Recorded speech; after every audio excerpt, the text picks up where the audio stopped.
तक्रार काही गुन्हा दाखल केलाय का?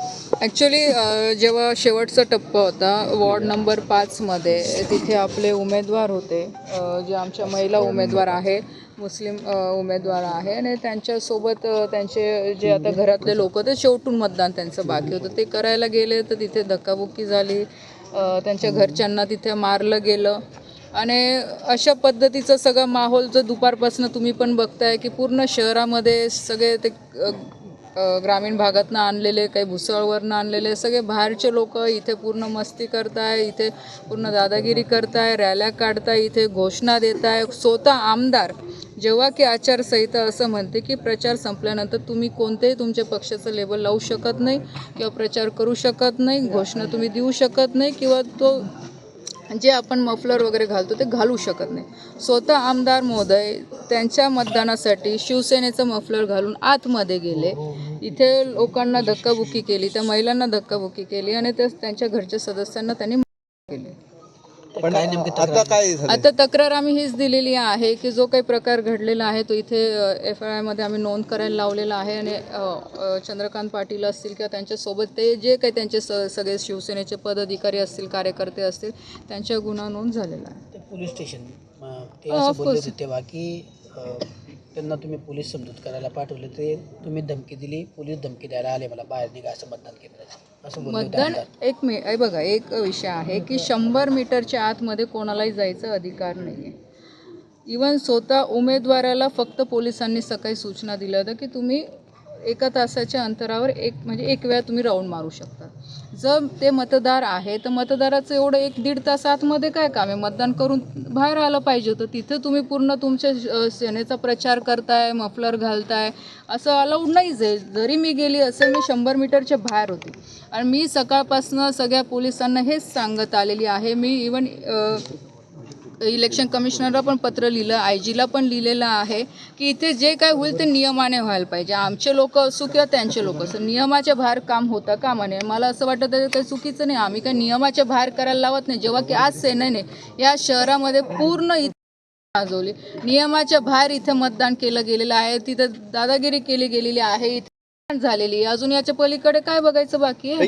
गुन्हा तुम्ही दाखल केला त्याच्यामध्ये आमदारांचं नाव घेतलंय का? ऑफकोर्स घेतलेले आमदार स्वतः होते ना तिथे. आमदार एक जबाबदार व्यक्ती आहे. जर अशी घटना घडत असेल तर त्यांनी थांबवलं पाहिजे ना, की त्यांना प्रोत्साहन दिलं पाहिजे. हाच तर प्रॉब्लेम आहे इथल्या आमदारांचा की सगळे अशाच लोकांना त्यांनी प्रोत्साहन देत आलेलं आहे, आणि त्याच्यामुळेच हे जे काही आज घडतं हे फक्त त्या कारणामुळेच घडतं. आणि आपण जे म्हणतात की पक्षाची मफलर घालून आले तर याबद्दल निवडणूक आयोगाकडे तक्रार करणार? केली मी तक्रार ऑलरेडी. मी सगळे मेल वगैरे सगळे फोटोग्राफ्स वगैरे पाठवलेले. आता ते याच्यातही म्हणतील की यांचं काहीतरी आहे आणि खोटं बोलतात, असं तर होणार नाही. त्यांचे गळ्यातले मफलरचे फोटो आलेले आहे, त्यांनी जो काही तमाशा तिथे बूथवर केलेला त्याचा व्हिडिओ आलेला आहे. जे दुपारच्या वेळेस त्यांनी 17 नंबर प्रभागामध्ये माझ्या गाडीजवळ घोषणा दिल्या, त्याच्यानंतर त्यांनी पूर्ण गावभरात रॅली काढली, जे की अलाउड नाही आहे. घोषणा देणं तुम्हाला अलाउड नाही आहे बूथच्या बाहेर किंवा तिथं बूथच्या प्रिमायसेसमध्ये. याचे सगळे रीतसर व्हिडिओ आलेले आहे. आमदारांच्या कार्यकर्त्यांविरुद्ध तुम्हाला आता गेल्या काळात जर विचार केला 3ऱ्यांदा पोलीस स्टेशनला यावं लागतं मंत्री असं. हो, तर मी तेच सांगते, हे मुक्ताईनगरच्या इतिहासात कधीच झालं नाही. मी आत्ताच पोलिसांना सांगत होते की मी राजकारणात आल्यापासनं किंवा मी मुक्ताईनगर शहरामध्ये आल्यापासनं ह्या फक्त वर्षभरात मला 2 वेळा यावं लागलं, ते पण माझ्या मुलीसाठी आणि आज या कार्यकर्त्यांसाठी. याच्या आधी मला गरजच पडली नाही, कारण अशी परिस्थिती मुक्ताईनगर शहराची नव्हतीच. ठीक आहे, राजकारण असतं, पक्ष असतं, जो तो त्या आपल्या परीने करत असतं, पण इतकं इथं माज आणणं ह्या लोकांना आणि इतकं ह्या अशा पद्धतीने वागणूक करणं हे कितपत योग्य आहे?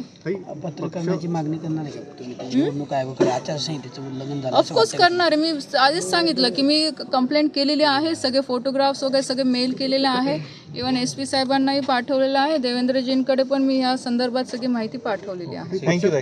पक्षाला टार्गेट केलं जाते की खडसेंना टार्गेट केलं जाते, काय वाटतं? काय पक्षाला टार्गेट केलं जाते की खडसेंना टार्गेट केलं जाते? हे बघा, मला असं वाटतं की चंद्रकांत पाटलाने ज्या भाजपनी त्यांना विधानसभेमध्ये मदत केली, बरोबर, ठीक आहे. आमचं ते म्हणतात की खडसे, ठीक आहे, खडसेला एक बाजूला ठेवा, पण बाकीची भाजप तर त्यांच्यासोबत होती.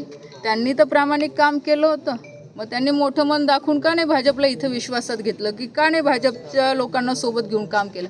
आज जे काय होतं इथे भाजपच्या लोकांवर दमदाटी होते आहे, मग हे कुठे गेलं? मग तेव्हा हा युती धर्म नाही आठवत. ठीक आहे, खडसे तर आहेच, त्यांना आमची ॲलर्जी आहे ते तर आधीपासून सगळ्यांना माहीत आहे, मी त्याबद्दल बोलतच नाही आहे. आणि मी सुरुवातीपासून सांगते की ही निवडणूक मी खडसे म्हणून नाही लढवलेली. मी एक भारतीय जनता पार्टीची कार्यकर्ता आहे, खासदार आहे, आज मंत्री आहे, तर मलाही माझ्या पक्षाचा विस्तार करायचा अधिकार आहे, कार्यकर्त्यांना संधी देण्याचा अधिकार आहे आणि ते मी केलेलं आहे. तर त्यांच्या डोक्यात आहे की खडसे पाटील एवढी काय भीती खडसेंची आहे? लढा ना तुम्ही पण निवडणूक.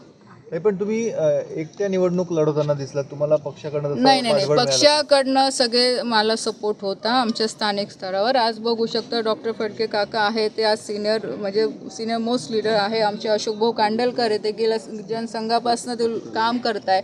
जुने भाजपचे म्हणजे माझ्यापेक्षा तर कितीतरी वर्ष आधीपासून ते काम करत आहे. माझे जिल्हा परिषद अध्यक्ष राहून चुकलेले, पक्षाचे उपाध्यक्ष आहे, ते आपले प्रदेशाचे उपाध्यक्ष आहे. तर त्याच्यामुळं असं नाही आहे, तालुक्याची टीम, आमची जी विधानसभेची टीम, बोदवड मुक्ताईनगरची पूर्ण टीम आमच्यासोबत होती आणि एकटी मी करूच शकत नाही. कार्यकर्ता तर लागणारच आणि निवडणूकच कार्यकर्त्यांसाठी आहे, तर बिना कार्यकर्त्यांचं मी एकटी काय करणार आहे? कार्यकर्त्यांचा सपोर्ट सगळं होतंच. कार्यकर्ते सगळे ग्राउंडवर आहे, काम करताय, रात्रंदिवस फिरत होते सगळीकडे.